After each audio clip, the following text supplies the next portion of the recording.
안녕하십니까. 우요한 목사입니다. 우리는 살다 보면 어떤 운명적인 상황을 만나요. 어떤 내가 알 수 없는 힘이 내 인생을 굴리고 있다. 내가 어쩔 수 없다. 아무것도 할 수 없다. 이런 운명적인 상황을 만나게 됩니다. 그러면 자포자기하고 체념하고 드러놓기가 쉽습니다. 그러나 예수님은 정말 운명적인 사람, 태어날 때부터 맹인인 사람을 보시고 일을 하셨어요. 그 운명을 극복하게 하셨습니다. 오늘 요절 말씀은 3절입니다. 예수께서 대답하시되 그 사람이나 그 부모가 죄를 범한 것이 아니라 그에게서 하나님의 하시는 일을 나타내고자 하십니다.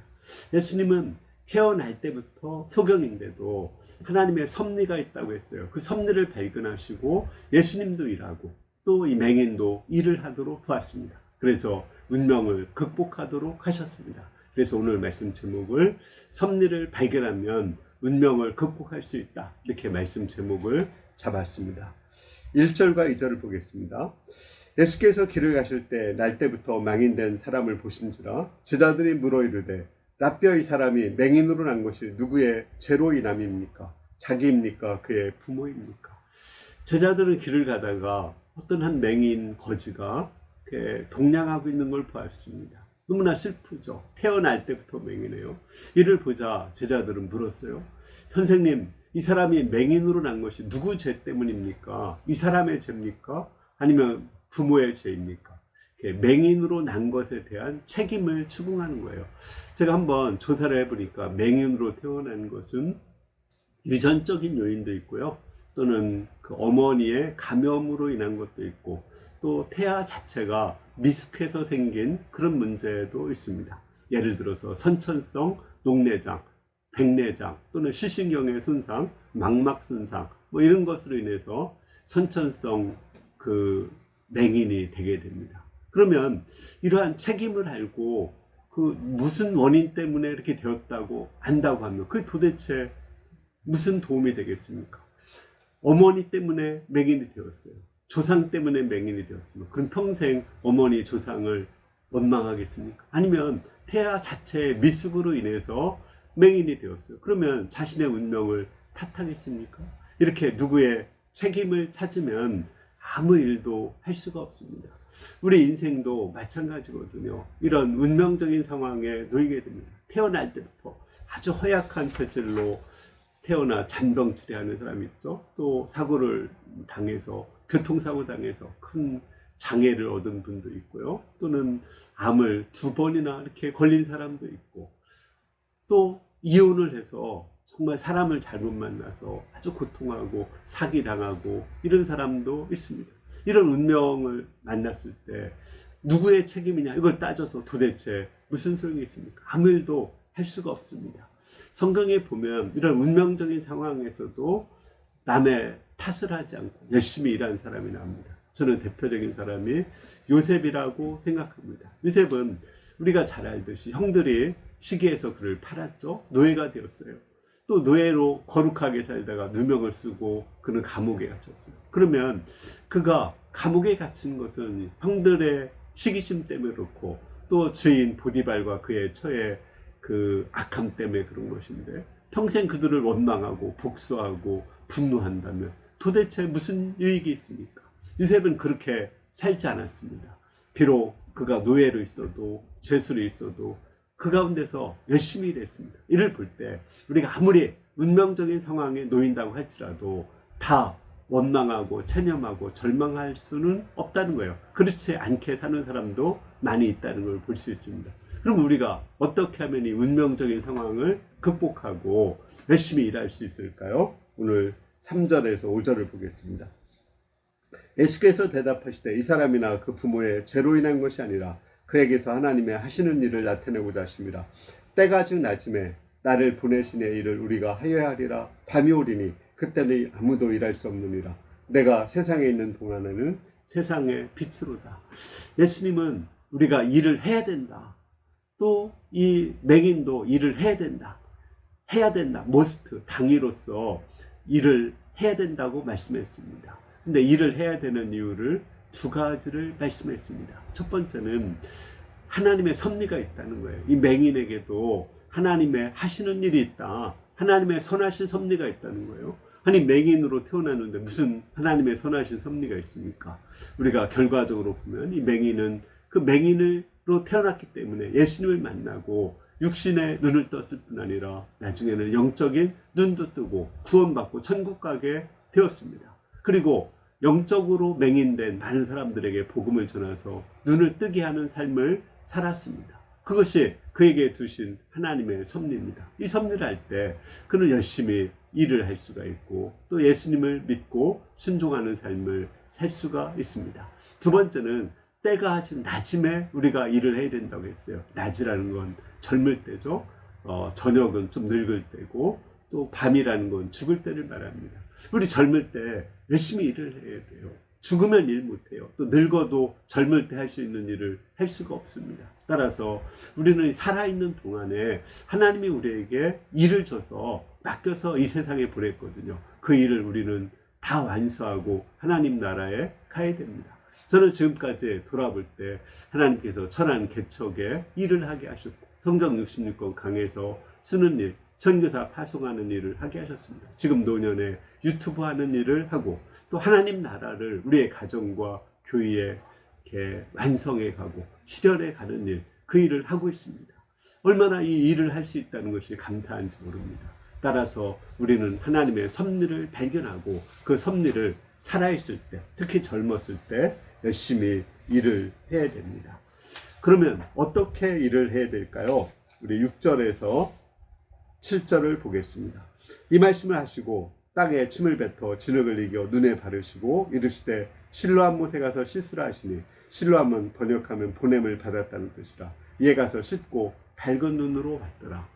예수님은 소경의 눈을 그냥 너 믿음대로 되라 이렇게 해서 말씀으로만 고칠 때도 있었어요. 어떤 때는 손으로 안수해서 고칠 때도 있었고요. 그런데 지금은 진흙을 이겨서 침을 뱉어가지고 그걸 가지고 눈에 바르고 가서 씻으라고 해서 병을 고쳤습니다. 이것은 일하는 방법을 갖춰준 거거든요. 첫 번째로 일하는 방법은 무엇일까요? 그것은 우리가 가지고 있는 걸 가지고 일할 수 있다는 겁니다. 침이나 진흙은 그 당시에 아무데나 어디서나 누구나 다 가지고 있었던 거거든요. 할 수 있는 걸 가지고 최선을 다하라는 거예요. 그러면 하나님께서 놀라운 역사를 이루십니다. 우리 오병이어로 5,000명 먹인 사건 알고 있죠? 제자들은 아니 이 5,000명 먹이려면 적어도 300데나리온의 떡이 필요하다고 했어요.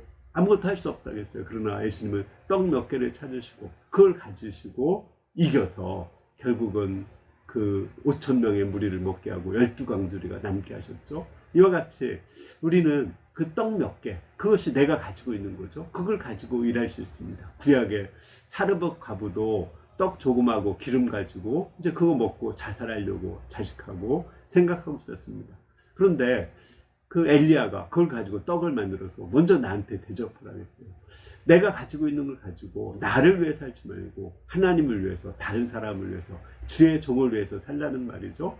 그러자 그 말에 순종했을 때 그는 그 3년 6개월 동안 가뭄이 드는 동안 떡이 그치지 않았습니다. 우리가 할 수 있는 일을 할 때 먼저 나를 위해서 하지 말고 다른 사람을 위해서 일을 할 때 그때 운명이 극복될 수가 있습니다. 그리고 두 번째로 이 맹인이 한 일은 뭐죠? 실로암 못에 가서 씻으라 했을 때 씻은 거죠.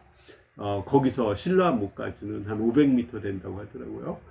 눈에다가 침에 진흙을 이겨 바르고 500m를 걸어가는 것은 되게 자존심 상하고 또 좀 하기 싫은 일이죠. 그러나 순종을 했고 가서 씻었을 때 눈이 떠졌습니다.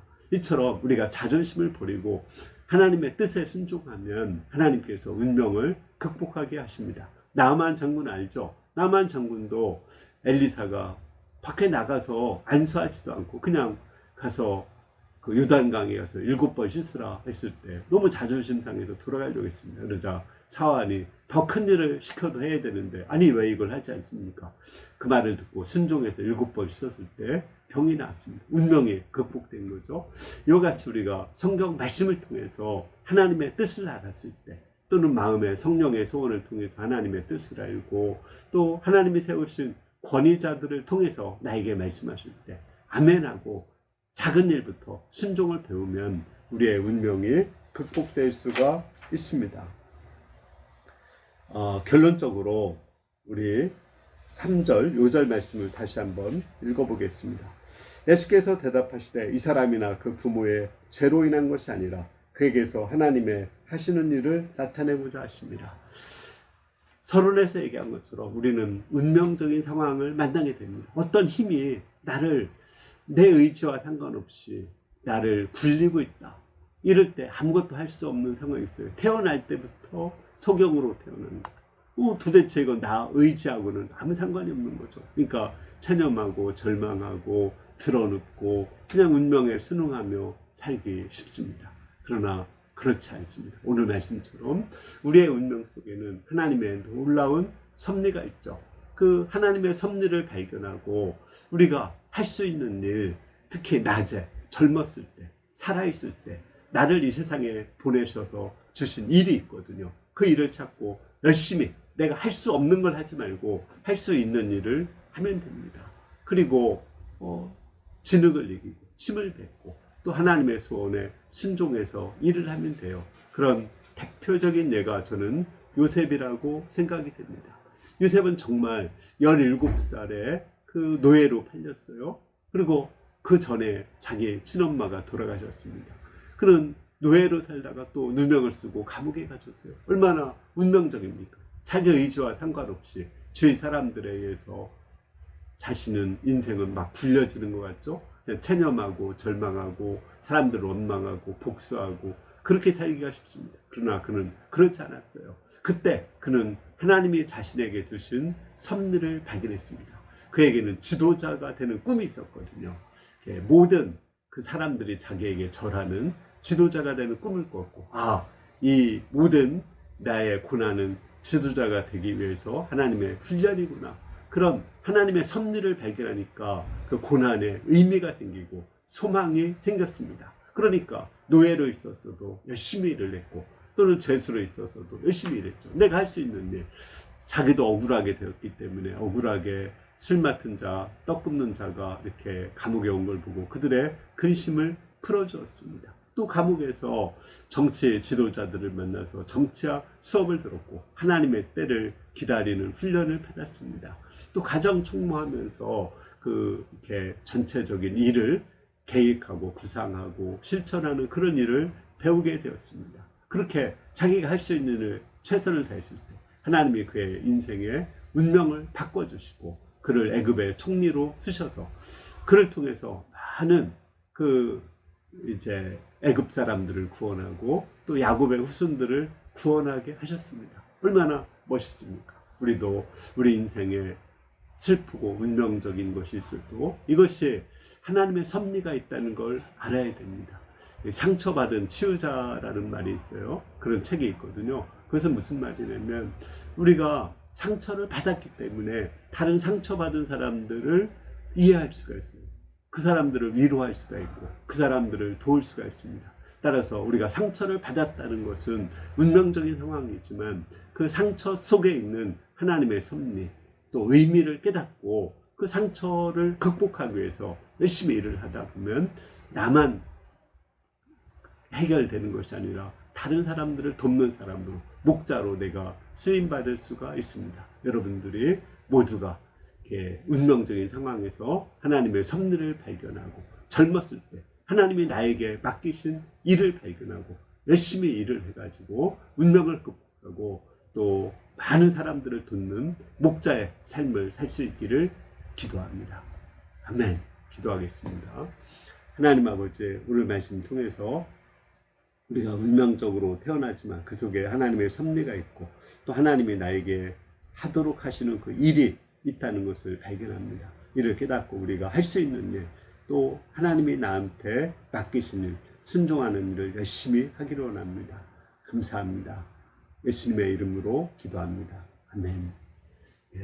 우리 속담에 송충이는 솔잎을 먹어야 된다. 또는 올라가지 못할 나무는 쳐다보지도 마라. 물론 그 말이 좋은 말은 이렇게 하나님의 선하신 주권에 순응해야 된다 이런 말에서는 좋거든요. 그러나 내 운명적인 상황을 체념하고 절망하고 아무 일도 하지 못하게 하는 그런 면에서는 좋지 않은 것입니다. 내가 슬프고 운명적이고 좀 정말 불행한 일이 있을지라도 그 가운데 하나님의 섭리를 발견하고 또 내가 젊었을 때 하나님이 나에게 맡기신 일을 발견하고 열심히 일을 해서 운명을 극복하고 나만 잘 사는 것이 아니라 다른 사람들을 돕는 목자의 삶을 살 수 있기를 기도합니다. 감사합니다.